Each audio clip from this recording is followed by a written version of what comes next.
안녕하세요. 장동혁의 끝장TV의 장동혁입니다. 오늘은 청년 시리즈 두 번째 30대 청년을 모시고 대한민국 청년의 미래에 대해서 이야기해 보겠습니다. 오늘 귀한 분 모셨는데 오늘 저와 함께 이야기를 나눌 분을 직접 소개하시죠. 네. 반갑습니다. 저는 대전에 거주 중인 두 아들의 아빠 정원태입니다. 나이는 37살이고 현재 개인 사업체 운영 중에 있습니다. 저는 정치인이니까 첫 번째 질문으로 30대 청년이 바라보는 지금 현재 정치는 어떤 건지 한번 들어보고 싶습니다. 네. 저는 요즘 현재의 정치는 총체적 난국이라고 생각합니다. 지금 언론에 많이 비춰지고 있던 인사 문제라든지 부동산 정책이라든지 노조에 휘둘리는 모습 등 여러 가지 면에서 봤을 때 위원장님께서 질문해 주신 그 답변에는 총체적 난국이라는 단어가 적절할 것 같습니다. 총체적 난국이라고 표현해 주셨는데 여기 야외다 보니까 지금 차도 지나가고 오토바이도 지나가고 지금 우리 촬영 요 상황이 총체적 난국이에요. 총체적 난국이라는 표현 오랜만에 듣는데 어쨌든 그 정치의 총체적 난국의 중심에 저도 있습니다. 좀 많이 찔립니다. 그러면 지금 총체적 난국이라고 하셨고 지금 정치가 조금 국민들로부터 사랑받지 못하고 정치가 대한민국을 제대로 바꾸지 못하고 있다는 느낌이 드는데, 그러면 30대 청년이 바라봤을 때 지금 우리 사회에서 가장 큰 문제 하나만 찝으라면 어떤 게 있을까요?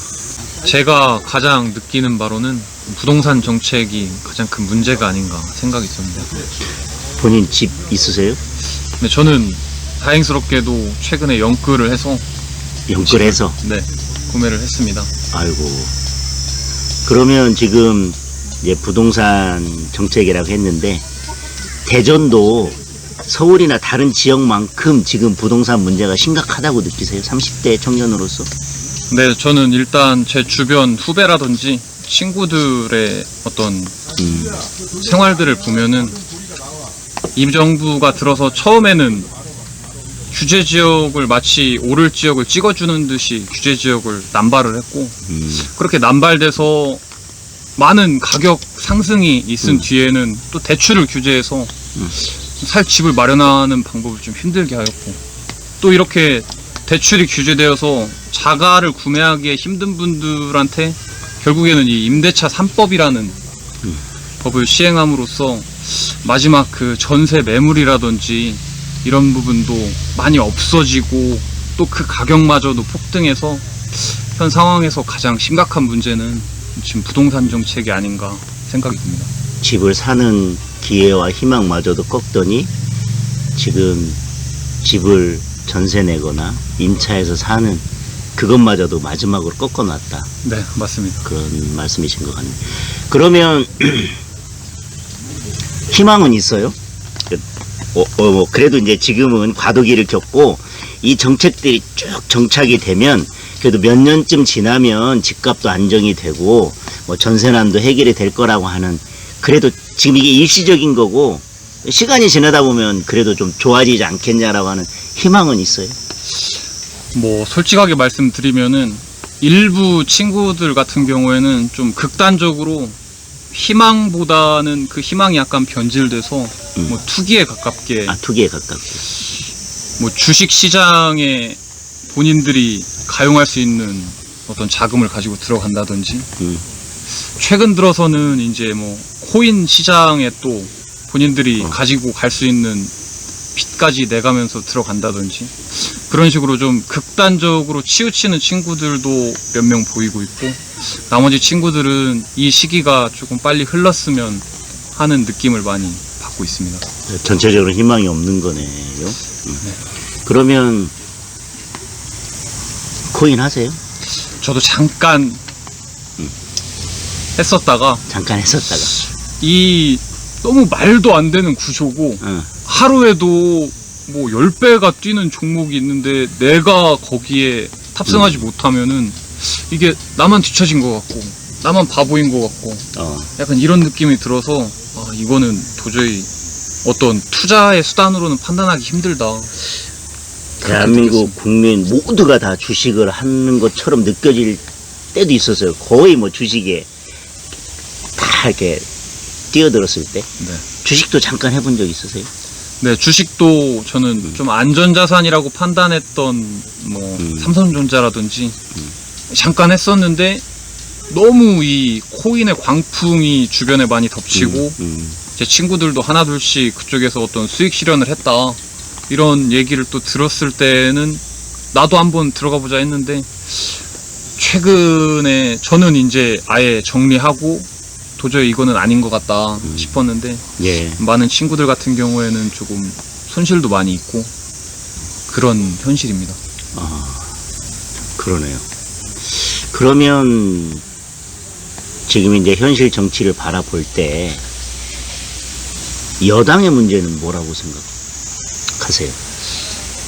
제가 느끼기에는 여당을 한마디로 좀 표현하자면은 무능하다라고 좀 표현할 수 있을 것 같습니다. 무능하다. 네. 그러니까 뭐 도덕적인 것보다 더 문제는 무능하다. 네. 그러면 야당의 문제는 뭐라고 생각해요? 저는 야당인데. 네. 부담 갖지 말고 말씀하세요. 부담 갖지 말고. 알겠습니다. 예. 야당의 문제. 솔직하게 말씀드리겠습니다. 야당은 솔직하게. 한마디로 표현하자면 좀 늙었다. 늙었다. 라고 표현할 수 있을 것 같습니다. 늙었다. 네. 그러면 이제 우리가 그 전당대회를 통해서 이제 이준석 당대표가 됐고 지금 이제 청년들의 관심이 이제 국민의힘으로 조금씩 이제 오고 있는데 네. 변화의 그 조짐을 느끼고 계세요? 그게 느껴지세요? 아니면 아직도 네. 그 늙었다라고 하는 것에 대해서 몸에 느낄 정도의 변화는 아직은 없다. 아니면 조금 변화의 조짐이 느껴지고 있다. 뭐 어떤 쪽이세요? 저는 이번에 이준석 대표님이 이렇게 당대표에 취임하면서부터 어쩌면은 내가 생각했던 그런 늙었다라는 생각이 좀 잘못됐구나. 정말 주변에서도 그렇고 많이들 기대를 하고 있고 그 기대가 조금씩은 어느 정도 언론을 통해서 어떤 정책을 했다, 어떤 대화를 했다 이런 거를 바라볼 때는 상당히 기대에 충족하는 수준에 가고 있다라고 좀 생각하고 있습니다. 변화를 체감하시는 거예요. 그러면 네. 우리가 이제 늙었다라고 하는 거를 우리가 기존에 쉬운 말로 하면 꼰대라고 하는 건 꼰대 정당이라고 하는 건데 네. 그럼 객관식으로 물을게요. 네. 꼰대 정당. 자, 민주당이 더 꼰대 정당이다. 아니면 아직도 국민의힘이 더 꼰대 정당이다. 1번, 2번.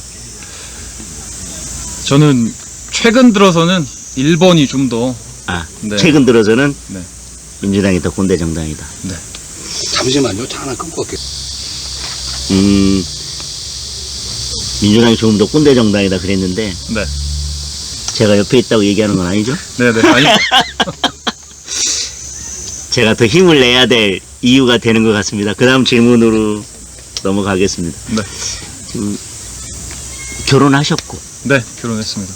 아이도 있고, 네. 아들 둘입니다. 아들 둘 아까, 그러네. 네. 아까 소개할 때. 그러면, 지금 후배들을 볼 때나, 아니면 지금, 30대 아이 둘을 가지고 있는 선배로서, 지금 이제 결혼을 생각하고 있는 후배들에게, 사실 지금 어렵잖아요. 직장 잡기도 어렵고, 뭐 집 구하기도 어렵고, 그런데, 출산이나 결혼에 대해서 어떤 말씀을 해주고 싶으세요? 저는 어릴 적부터도 그렇고 요즘에 많이 즐겨 듣는 노래가 하나 있습니다. 오, 노래. 허니 패밀리의 남자 이야기라고 이게 부모님들 세대의 어떤 그런 답습을 가사로 풀면서 굉장히 요즘 들어서는 들으면 들을수록 조금 더 가슴에 많이 와닿는 내용인데 성인이 되면은 취업을 하고 뭐 취업을 하면은 또 연애를 하고 연애하고 결혼하고 또 차곡차곡 모아서 집도 사고 집 사면은 아이도 낳고 그 아이와 가정을 위해서 조금씩은 희생해 가면서 이런 노후를 준비해 가는 약간 이런 인생들을 많이 제 또래나 제 후배들 같은 경우에는 생각을 했었고, 이런 점으로 가야 되지 않나라고 생각을 했는데, 가까이 보면은 제 처남이 이제 31살입니다. 딱 이제 결혼할 나이네. 네, 이제 소위 대한민국에서 얘기하는 흔남. 아, 네.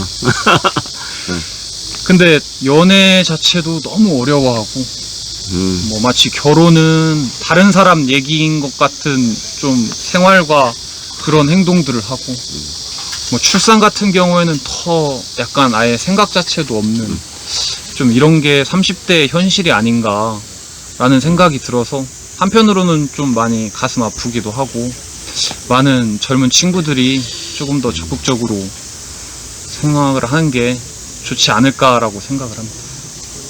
듣다 보니까 되게 가슴이 아프네요. 근데 50대인 저는 사실은 학창 시절 공부 열심히 하고 대학에 가고 직장 잡고 또 사랑하는 사람과 결혼하고 또 아이를 낳고 또 그 과정에서 뭐 집도 장만하고 살림도 늘리고 또 아이들이 잘 되는 모습을 보면서 인생을 마무리한다는 게 그건 의문의 여지가 없었어요. 그냥 시간이 흘러가면 당연히 오는 그런 거라고 생각을 했는데 네. 아, 지금 그 말씀을 들으니까 진짜 마음이 좀, 마음이 그러네요. 네. 네. 그러면 30대니까 네, 그래도 결혼도 했고, 네. 뭐 아이 둘도 있고, 진짜 다행히 집도 있고. 네. 그럼 대전은 30대에게 살기 좋은 도시예요? 제가 이제 대전 하면은 물어보기도 많이 물어봅니다. 제가 살고 있는 도시고 제가 사랑하는 도시니까. 근데 이제 대부분 돌아오는 타 지역이나 친구들 답변이 뭐 대전 정도면은 있을 거는 다 있고 있을 건 다 있고. 네. 살만하지 않냐. 살만하지 않냐. 네. 저도 거기에는 충분히 공감은 하는데 공감은 하는데. 또 한편으로는 대전이 유명한 이유 중에 하나가 노잼 도시. 아, 네. 아유, 가슴. 노잼 도시. 네. 대전에서 나고 자라신 건가요? 저는 타 지역에 있다가 그럼 대전에서 한 지는 얼마? 지금 이제 10년 정도 됐습니다. 딱 좋은 시기네. 딱 10년. 우리가 10년이면 강산도 변한다고 하는데, 네. 10년간 대전에 맨 처음 왔을 때 10년과 지금의 대전을 비교해보면 10년간 대전이 정말 확 바뀌었다. 아니면 다른 지역들은 그리고 대한민국은 확 바뀌고 있는데 그거에 비해서 대전은 뭐가 바뀌었는지 모르겠다. 이것도 객관식으로 1번 확 바뀌었다. 2번 뭐가 바뀌었는지 모르겠다. 이거는 보기 중에는 제가 보기. 그럼 이제 주관식으로. 네. 주관식으로. 그러면 10년 동안 대전은 어떻게 바뀌었다. 그러니까 지금 이제 노잼 도시라고 얘기했으니까. 네. 그러니까 원래부터 있을 건 다 있지만, 근데 막상 노잼 도시. 그러면 뭐가 확 바뀌었다. 아니면 바뀐 게 없다. 아니면 주관식. 바뀐 부분은 정말 많은 부분도 많이 바뀌었는데 어느 한켠으로는 좀 정체되어 있는 부분도 많이 있지 않나. 바뀐 건 뭐가 바뀌었어요? 예를 들어서 도안신도시만 가더라도 뭐 최근 10년 동안 약간 그렇죠. 허허벌판에서 그렇죠. 정말 도시스럽고 정말 주거 공간. 네. 새로운 주거 공간. 이런 게 예, 주거 공간으로서의 새로운 도시. 네. 그러면 우리가 이제 먹거리로 따지면 뭐 이렇게 일자리 아니면 기업. 그러니까 대전이 성장할 수 있는 성장 동력으로서의 뭔가 기반 시설이나 산업이나 인프라나 이런 것들이 확 바뀌었다고 느껴지세요? 저도 이제 개인 사업을 한 지 5년 정도 됐는데 그때부터 지금까지를 봤을 때는 어느 정도는 정체가 많이 돼 있지 않나. 그 부분에 있어서는. 네. 그러니까 아파트나 이렇게 신도시 주거 인프라가 확장되어 나가는 부분에 있어서는 10년간 참 많이 바뀌었는데 우리의 삶의 기본을 책임지는 먹거리나 기업이나 일자리나 이런 부분에 있어서는 그래도 변화가 많이 느껴지지 않는다. 그래, 그러면 국민의힘에 바라는 게 있을까요? 네. 일단은 국민들의 좀 생활에 뭐가 필요한지, 그리고 어떤 게 이들에게 좀 더 혜택을 줄 수 있는지, 그런 부분을 면밀하게 좀 봐주시고 좀 즉각적으로 뭔가 조치를 해주시면은 좀 더 좋지 않을까라는 생각을 많이 하고 있습니다. 되게 현실적인 말씀을 해주셨는데, 그러면 지금 우리 정치권에서 보수다, 진보다 그렇게 막 논쟁하고 싸우는 거에 대해서 크게 관심이 있으세요? 아니면 내가 지금 당장 필요로 한 거, 내가 지금 급한 거 해결해 주는 게 정치가 우선 해야 될 일이고, 난 진보, 뭐 보수, 난 그런 거는 아니면 뭐 크게 관심이 없는지.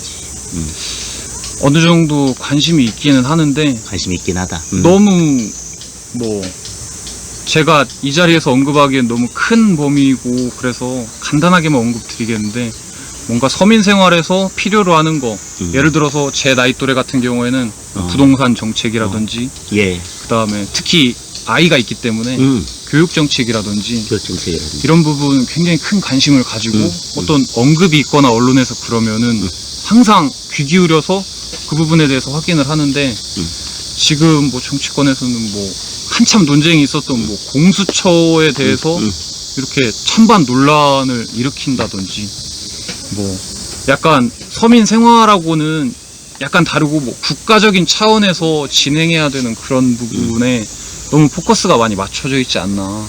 지금 정권에서는 약간 그런 점이 좀 아쉽고, 조금 더 서민들이 뭘 원하는지, 어떤 게 필요로 하는지를 알아주셨으면 좋겠습니다. 조금 구체적인 질문 하나 더 해볼까요? 예를 들면 전국민 재난지원금 지금 얘기하고 있는데, 네. 30대 청년의 입장으로서는 이거를 전 국민에게 줄 건지 아니면 뭐 하위 80%에게 줄 건지, 이걸 좀 면밀하게 좀 신중하게 이야기를 해서 논의를 해서 뭐 늦게 지급되더라도 그런 논의들을 좀 신중하게 해나갔으면 좋겠는지, 아니면 그것보다는 좀 힘든 사람들에게 어떤 것이든 빨리 신속하게 지급을 했으면 좋겠는지, 뭐 그건 그걸 가지고 얘기한다면 어느 쪽이세요? 저는 좀 더 신속하게, 네, 후자의 그런 의견대로 하는 게 좀 더 좋지 않을까라고 생각을 합니다. 어쨌든 우리 앞 힘든 것을 네. 좀 신속하게 해결하는 쪽으로 했으면 좋겠다. 네. 그렇습니다. 지금 이제 대선 앞두고 있습니다. 네. 30대가 보는, 네. 그냥 한마디로 했을 때 우리는 이런 대통령을 원한다. 방금 전에도 말씀드렸듯이 좀 빠르고 서민을 위해서 이런 게 많이 필요로 하는데, 현 정권 같은 경우에는 어떤 정책을 했을 때 뭐 잘못을 했으면은 어느 정도 인정을 하고 뭐 수정하고 이런 용기도 좀 필요하다고 생각을 합니다. 근데 그런 것보다는 일단 뭔가를 계속 몰아붙이는 약간 좀 이런 느낌이 많이 들어서 지금 정권은 조금 아쉽고, 만약에 다음 대선 때 어떤 후보가 되시는 것도 당연히 중요하겠지만은 그런 좀 서민을 위한 정책을 펼쳐주시면 좋을 것 같습니다. 뭐 30대 청년이 바라본 대통령, 한마디로 말하면 작은 부분에서나마, 아니면 뭐 그게 크든 작든 우리의 삶을 바꿔주는 대통령, 네. 우리의 삶을 실제로 바꿔주는 대통령, 뭐 그거로 정리하면 되겠습니다. 네, 맞습니다. 오늘 어려운 주제를 가지고 네. 대화를 나눴습니다. 그런데 제가 마음에 와 닿는 말씀을 너무 많이 해주셨고, 네. 정치인으로서 그 말씀 잘 담아서 앞으로 정치하는데 꼭 마음에 새기고 하도록 하겠습니다. 네. 너무 감사드리고, 네. 귀한 시간 내주셔서 감사합니다. 오늘 장동기의 끝장TV 대전에 30대 청년 한 분을 모시고 대한민국의 청년의 미래를 이야기해 봤습니다. 오늘 나눈 대화가, 그리고 오늘 나눴던 이 모든 것들이 대한민국 정치인들에게 전달되었으면 좋겠습니다. 감사합니다. 인사하겠습니다. 감사합니다.